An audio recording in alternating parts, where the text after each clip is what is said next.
Selamat siang Pak Agung dan rekan-rekan mahasiswa.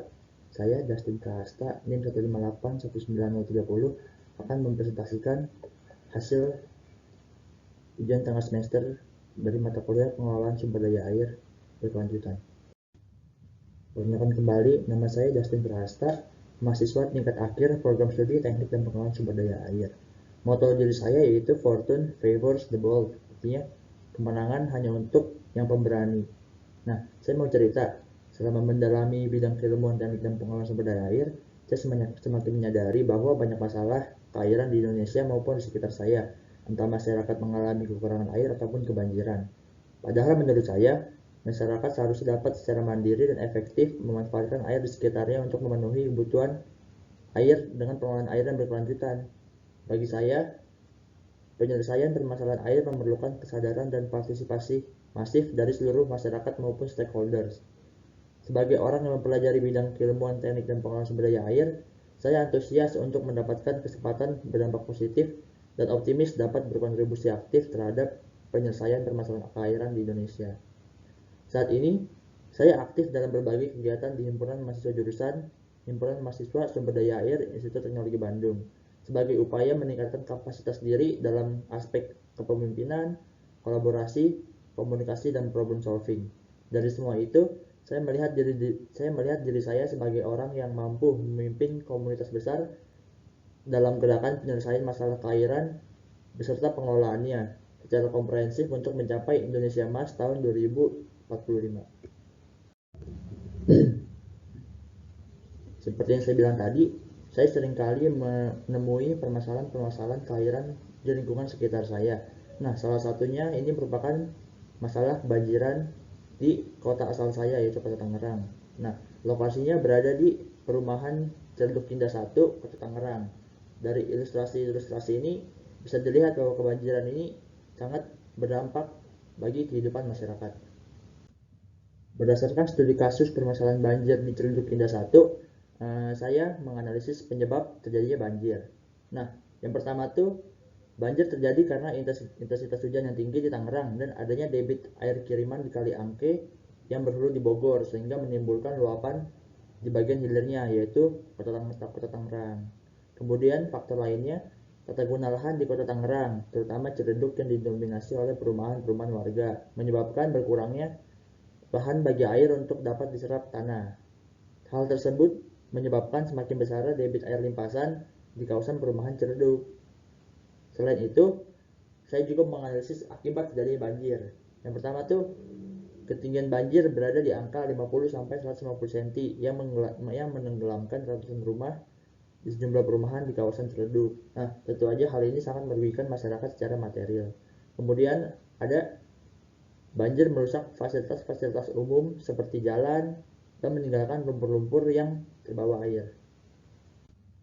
Berdasarkan sebab dan akibat dari permasalahan banjir di Ciledug, saya menganalisis solusi teknis maupun non teknis untuk permasalahan tersebut. Nah, yang pertama nih bagian solusi teknis, yaitu membangun tanggul sebagai struktur untuk menjaga ketinggian air agar tidak memasuki kawasan pemukiman masyarakat. Tanggul akan meningkatkan elevasi tanah atau sungai sehingga daratan bisa lebih tinggi dibanding elevasi muka air. Kemudian melakukan perbaikan dan peningkatan kapasitas drainase perkotaan di Kota Tangerang sehingga ketika terjadi banjir hujan intensitas tinggi, air dapat segera dialirkan melalui saluran. Ada kapasitas drainase yang cukup akan membatasi waktu air sehingga air tidak akan sempat untuk menggenangi suatu kawasan. Kemudian menyediakan ruang terbuka publik sebagai area interaksi masyarakat dengan alam, tetapi juga bisa berperan sebagai flood plain ketika terjadi hujan dengan intensitas tinggi. Ruang terbuka publik ini akan menjadi tujuan dari genangan air sehingga air tidak menggenang di pemukiman masyarakat. Selanjutnya, membangun sumur-sumur resapan sehingga dapat meningkatkan kapasitas tampungan air di suatu wilayah tanpa memerlukan luas lahan yang begitu besar mengingat keterbatasan lahan di Kota Tangerang. Selanjutnya bagian non teknis. Yang pertama ada melakukan kegiatan penyuluhan tentang pentingnya memiliki sumur resapan sebagai upaya pengelolaan air berkelanjutan karena dapat menyimpan air ketika hujan. Adanya sumur resapan akan menampung air limpasan, kemudian meresapkannya ke dalam tanah sehingga debit limpasan di permukaan berkurang. Yang kedua, membuat dan mengoptimalkan implementasi dari Early Warning System atau EWS. EWS akan mencakup pemahaman tentang risiko banjir kepada masyarakat, pemantauan sungai terintegrasi, penyebaran informasi dan komunikasi, serta kesiapan merespon banjir. Penerapan EWS harus didukung dengan kemampuan masyarakat untuk merespon informasi dan peringatan banjir. Kemudian diperlukan juga koordinasi yang baik antara institusi pemerintah, pusat maupun lokal, sehingga dapat menyampaikan secara tepat tentang EWS ini kepada masyarakat. Selanjutnya, membentuk panduan dan pendidikan bencana menjadi bagian dalam sistem kurikulum di sekolah secara wajib, baik di kelas maupun ekstrakurikuler. Pendidikan bencana sangat penting untuk membentuk masyarakat yang resilient terhadap bencana, dan seharusnya diperkenalkan sejak awal, dimulai dari keluarga dan lingkungan sekolah, karena prosesnya yang panjang dan memerlukan perjuangan yang berkelanjutan. Dari hal itu nantinya akan mendorong terbentuknya kebiasaan tanggap bencana sejak dini. Pendidikan bencana sebagai metode pemberian wawasan tentang bencana, implementasi tindakan antisipatif, dan juga respon terhadap bencana akan membentuk kesiapan di dalam masyarakat, sehingga terbentuk komunitas masyarakat yang resilient menghadapi bencana, salah satunya bencana banjir. Dari permasalahan banjir yang tadi diceluntuk tadi, saya memiliki ide tentang perencanaan dan pengelolaan sumber daya air di Indonesia selama 25 tahun ke depan. Nah, idenya ini saya kaji menggunakan metode yang pertama, future search. Future search merupakan suatu metode untuk mengkaji permasalahan secara keseluruhan dengan mempertimbangkan peristiwa di masa lalu, tren di masa kini, dan juga skenario masa depan yang diinginkan. Nah, metode ini memungkinkan seluruh sistem yang terlibat dalam suatu permasalahan untuk berpartisipasi dengan berpikir besar dan bertindak lokal sebagai bentuk kontribusi pada visi bersama dan komitmen yang lebih besar, sehingga meningkatkan jumlah kemungkinan solusi. Nah, topiknya ini perencanaan dan pengelolaan sumber daya air Indonesia 25 tahun yang akan datang. Nah, ini merupakan analisis pas dari future research yang saya tulis, yaitu selama mempelajari dan mendalami bidang teknik sumber daya air, saya melihat banyak sekali permasalahan-permasalahan yang terjadi di sekitar saya. Bahkan menurut BNPB, angka kejadian banjir di Indonesia itu mencapai 1000 kejadian per tahun. Nah, angka tersebut itu bukan statistik yang baik ya. Nah, pada tahun 2020 lalu, ketika terjadi hujan intensitas tinggi di Jabodetabek, saya menyaksikan secara langsung dampak yang ditimbulkan dari banjir tersebut. Luapan sungai dan kapasitas sistem pengendali banjir yang belum memadai mengakibatkan tidak adanya tempat yang bisa menampung air dari hujan ekstrim kala itu. Ribuan masyarakat harus mengalami kerugian material dan imaterial, kerusakan fasilitas umum, dan bahkan juga banyaknya korban jiwa. Bagi saya, peristiwa itu termasuk bencana besar dan harus segera diselesaikan sehingga resiko tersebut dapat berkurang di masa depan. Dari peristiwa tersebut saya menyadari permasalahan air seharusnya menjadi bidang prioritas di Indonesia. Sumber daya air yang melimpah menunjukkan bahwa semakin banyaknya juga PR yang harus diselesaikan, sehingga kita Indonesia bisa menyediakan air yang layak dan cukup bagi kesejahteraan masyarakat Indonesia. Nah, kemudian saya menganalisis tentang tren-tren yang terjadi di dunia saat ini. Negara-negara di dunia, termasuk Indonesia, sedang melakukan upaya menciptakan sistem pengelolaan sumber daya air berkelanjutan dengan mempertimbangkan problematika alam seperti climate change. Berbagai upaya dilakukan untuk mewujudkan mimpi tersebut, sehingga muncul tren-tren sebagai berikut. Yang pertama, kemajuan teknologi dan penerapan Internet of Things ke dalam sistem pengelolaan sumber daya air. Implementasi dari teknologi ini akan berperan sebagai alat yang otomatis membantu manusia untuk mengatur pola operasi, memonitoring reservoir, mengatur pengelolaan air, dan juga dapat diintegrasikan dengan berbagai alat di bidang PSDA. Adanya Internet of Things tentu saja akan mengoptimalkan pengelolaan sumber daya air karena teknologi bisa bekerja dengan teliti secara konsisten sehingga dapat meminimalisir terjadinya kesalahan. Yang kedua, pengelolaan sampah yang terintegrasi dan terorganisir. Pengelolaan sampah yang semakin terorganisir dan berkelanjutan. Saat ini negara-negara maju di dunia sedang menerapkan kebiasaan untuk memilah sampah dengan metode campuran bottom up dan top down. Secara top down, Stakeholder membentuk sistem dan peraturan tegas yang didukung oleh fasilitas pengelolaan sampah yang baik. Stakeholder akan memberikan reward kepada masyarakat yang taat dengan sistem dan peraturan tersebut dalam bentuk ruang publik yang bersih dan nyaman. Tetapi juga memberikan punishment kepada mereka yang tidak mengikuti sistem tersebut dengan cara menunda waktu mereka untuk membuang sampah. Dengan demikian, pengelolaan sampah dapat dikendalikan sehingga tidak mengganggu tata keairan di negara tersebut. Di Indonesia, pengelolaan sampah masih belum optimal sehingga tren seperti ini merupakan alternatif yang perlu dicoba. Kemudian adanya prinsip net zero discharge. Nah, teknologi tepat guna seperti sumur resapan dan rainwater harvesting juga menjadi tren untuk mendukung masyarakat mandiri mengelola air di sekitarnya sehingga terciptanya net zero discharge. Secara singkat, sumur resapan dan rainwater harvesting akan menyimpan air yang jatuh di sekitar lingkungan sehingga dapat digunakan untuk keperluan sehari-hari. Teknologi ini akan membiasakan masyarakat agar bisa menghemat airnya, supaya sumber daya air di wilayah tersebut dapat terjaga dan berkelanjutan untuk generasi-generasi berikutnya. Dari berbagai tren dan peristiwa yang sudah saya ketahui, saya memiliki visi bahwa dalam perencanaan dan pengelolaan sumber daya air Indonesia selama 25 tahun yang akan datang, saya bermimpi bahwa Indonesia akan memiliki seluruh infrastruktur keairan di Indonesia sudah dilengkapi dengan Internet of Things sehingga mendukung kinerja infrastruktur tersebut agar dapat beroperasi dengan optimal karena adanya IoT dapat memonitor dan mengintegrasikan berbagai komponen infrastruktur. Dengan demikian, operasi infrastruktur akan optimal dan minim dari potensi terjadinya kesalahan-kesalahan operasi.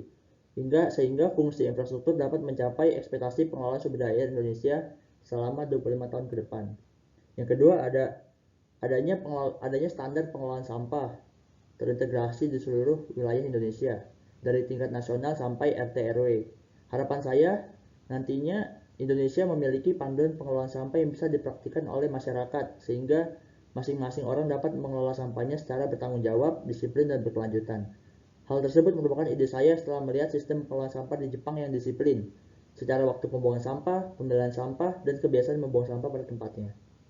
Yang ketiga ada rumah-rumah di Indonesia sudah mengimplementasikan prinsip net zero discharge dengan membangun sumber resapan dan rainwater harvesting di lingkungan rumahnya. Hal tersebut akan membentuk kebiasaan masyarakat untuk dapat memenuhi kebutuhan air sehari-hari. Dengan demikian, dari implementasi dua teknologi tersebut dapat menjaga kondisi sumber daya air di lingkungan sekitarnya sehingga generasi-generasi selanjutnya masih bisa menikmati air yang melimpah. Yang keempat, yang terakhir, merancang master plan tentang perencanaan dan pengelolaan sumber daya air Indonesia. Bagi saya, master plan ini adalah langkah paling krusial dalam upaya mewujudkan pengelolaan sumber daya air berkelanjutan di Indonesia. Cara ini dapat diawali pada tingkat-tingkat daerah terlebih dahulu, seperti misalnya pemerintah Kota Tangerang merancang dokumen PPSDA untuk Kota Tangerang, dan daerah-daerah lainnya juga ikut berpartisipasi dalam membuat dokumen tersebut. Nantinya, dokumen PPSDA dari berbagai daerah akan dikaji untuk menentukan rancangan mana yang paling tepat untuk digunakan dalam tingkat nasional. Hasil akhirnya akan berupa dokumen PPSDA yang berlaku secara nasional sebagai satu visi untuk diterapkan di seluruh daerah di Indonesia. Menurut saya, dokumen perencanaan dan pengelolaan sumber daya air nasional ini akan memberikan dampak yang masif sehingga perwujudan pengelolaan sumber daya air Indonesia yang optimal di Indonesia dapat diwujudkan. Nah, ini merupakan analisis SPOT dari rencana PPSDA yang telah saya buat. Yang pertama ada strength. Nah, yaitu adanya program studi TPSDA atau teknik dan pengelolaan sumber daya air sehingga kedepannya semakin banyak sumber daya manusia berkualitas yang memahami permasalahan sumber daya air di Indonesia. Yang kedua, semakin banyak riset tentang sumber daya air oleh peneliti-peneliti di Indonesia. Yang ketiga, melimpahnya sumber alam berupa sungai, danau, dan badan air lainnya yang dapat dimanfaatkan oleh SDM di Indonesia sebagai sumber air untuk kesejahteraan masyarakat Indonesia. Weakness-nya, kebiasaan melakukan tindakan-tindakan koruptif yang dilakukan oleh oknum dalam organisasi proyek dan lainnya. Nah, berdasarkan indeks persepsi korupsi yang dikeluarkan oleh KPK, Indonesia memiliki skor 38 dari 100 yang menunjukkan perilaku koruptif ini masih sering terjadi di Indonesia. Weakness yang kedua, penerapan peraturan perundang-undangan yang belum tegas terhadap tindakan-tindakan yang menghambat terwujudnya perencanaan dan pengelolaan sumber daya air Indonesia yang berkelanjutan. Yang ketiga ada opportunity. Teknologi semakin banyak yang mudah dan gratis untuk didapatkan, sehingga mengkatalis adaptasi teknologi-teknologi tersebut ke dalam sistem pengelolaan sumber daya air.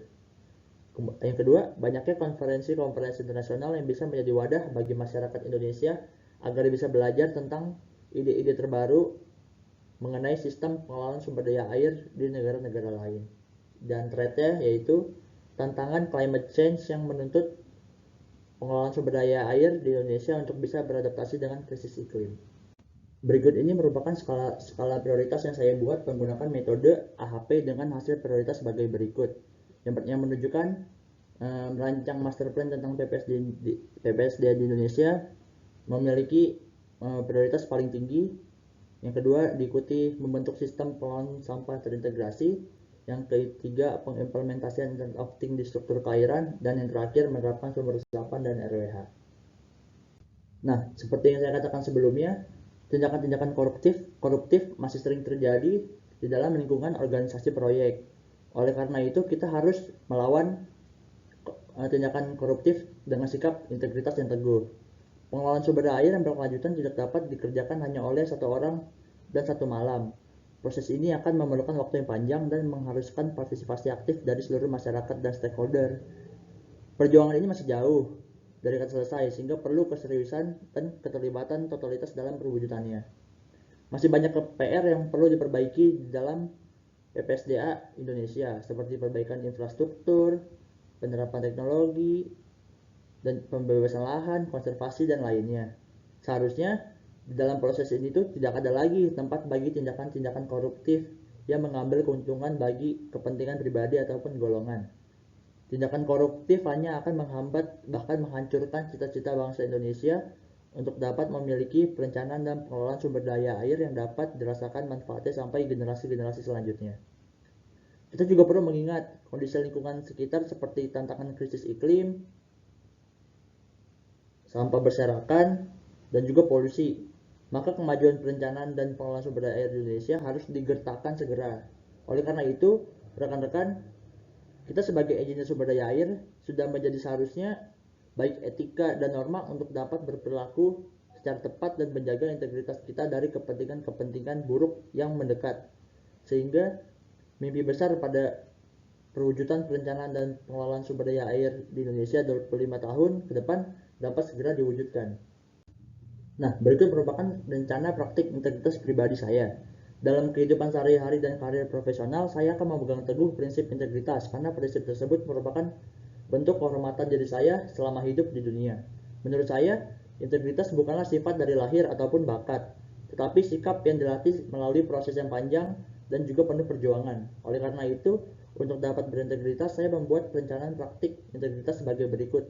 Yang pertama, mengerjakan tugas dan ujian di kuliah secara sungguh-sungguh dengan kerja keras sendiri, tidak curang dan tidak berbohong. Yang kedua, melakukan apa yang telah saya katakan sebagai bentuk konsistensi dan tanggung jawab setelah mengatakan sesuatu. Yang ketiga, menghadiri kelas perkuliahan tepat waktu sebagai sikap menghargai waktu saya dan waktu orang lain.